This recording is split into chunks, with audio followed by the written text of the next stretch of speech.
Hai, ketemu lagi di channel YouTube-nya Dapur Unli. Jangan lupa subscribe dan like video ini serta share video ini ya. Terima kasih.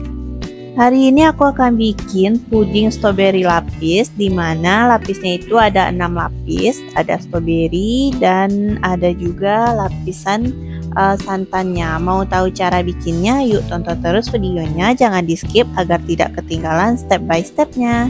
Pertama-tama kita siapkan dulu panci, masukkan 90 gram gula pasir, 800 ml air, serta 1 bungkus bubuk agar-agar. Dan masukkan secukupnya perisa stroberi atau pewarna merah muda seperti ini. Diaduk lalu baru masak hingga mendidih. Dalam satu bahan ini buat 4 lapis karena yang merah muda ini buat lapisan tipisnya aja. Setelah pudingnya mendidih, saatnya kita masukkan ke dalam loyang. Di sini aku menggunakan loyang 20 x 20 cm dan jangan lupa loyangnya dikasih air sedikit agar nanti mudah untuk dikeluarkan. Lalu masukkan puding sekitar 150 ml. Sembari menunggu pudingnya set, saatnya kita siapkan 25 gram mentega, 90 gram gula pasir, dan 1 bungkus bubuk agar-agar, serta 500 ml santan atau boleh juga diganti dengan susu cair.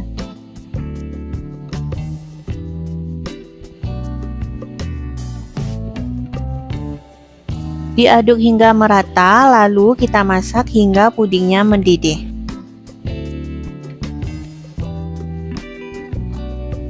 Untuk lapisan kedua ini menggunakan 1 kuning telur. Saat udah mendidih baru kita masukkan kuning telurnya dan diaduk lagi hingga merata, baru matikan apinya.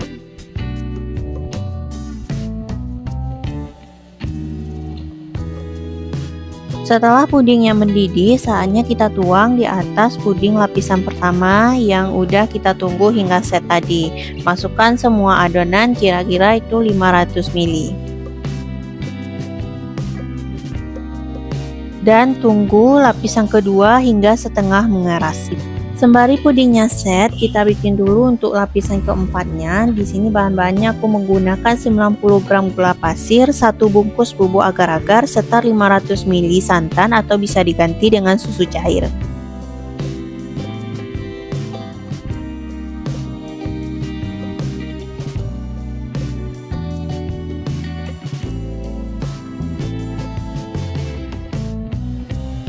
Aduk semua bahan hingga tercampur merata dan tambahkan secukupnya pewarna merah muda atau perisa stroberi. Diaduk lagi dan masak hingga mendidih.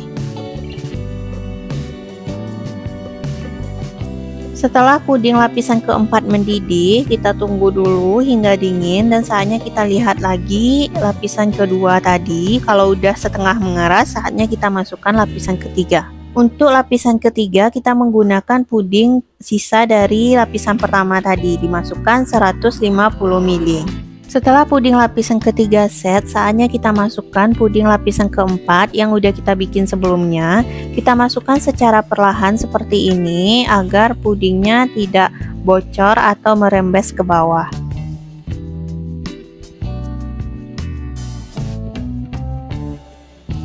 Dan tunggu pudingnya setengah mengeras. Sembari menunggu, kita siapkan dulu untuk lapisan ke-6. Lapisan ke-6 sama bahan-bahannya dengan lapisan kedua, 25 gram mentega, 90 gram gula pasir, 1 bungkus bubuk agar-agar, dan 500 ml santan atau bisa diganti dengan susu cair. Masak puding hingga mendidih. Kalau udah mendidih, kita masukkan 1 kuning telur seperti ini, lalu diaduk lagi hingga merata.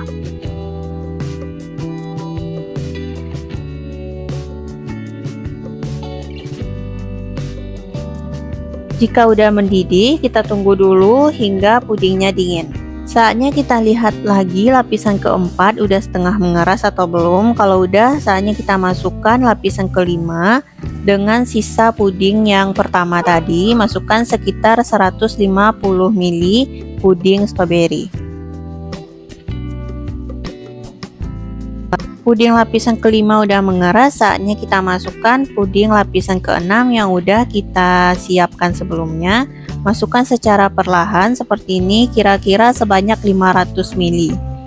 Dan tunggu lagi hingga pudingnya setengah mengeras, baru nanti masukkan lapisan ketujuh, yaitu lapisan yang kita buat pertama tadi. Masukkan sekitar 150 ml. Setelah 7 lapis seperti ini, saatnya kita masukkan ke dalam kulkas dan tunggu pudingnya hingga set atau hingga mengeras, baru nanti dikeluarkan dari loyang. Pudingnya udah jadi, bentukannya seperti ini, cantik banget dan warnanya juga cantik. Saatnya kita cobain.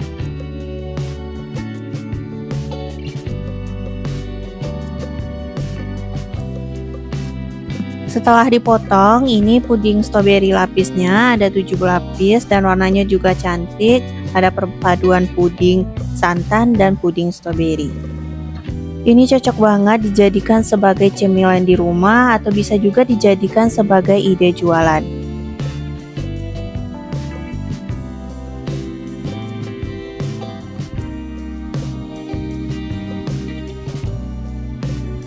Ini pudingnya saat dipotong itu tidak terlalu keras dan tidak terlalu lembek juga. Saatnya kita cobain. Rasanya creamy banget yang di bagian santan dan ada juga sensasi rasa stroberi dari perisa stroberi. Perpaduan santan dan stroberinya enak banget, atau kalau diganti dengan susu cair lebih enak lagi. Ini enak banget, bikinnya gampang dan bahannya juga gampang. Buruan deh cobain bikin di rumah. Bisa dijadikan sebagai cemilan atau untuk suguhan tamu, dan bisa juga dijadikan sebagai ide jualan.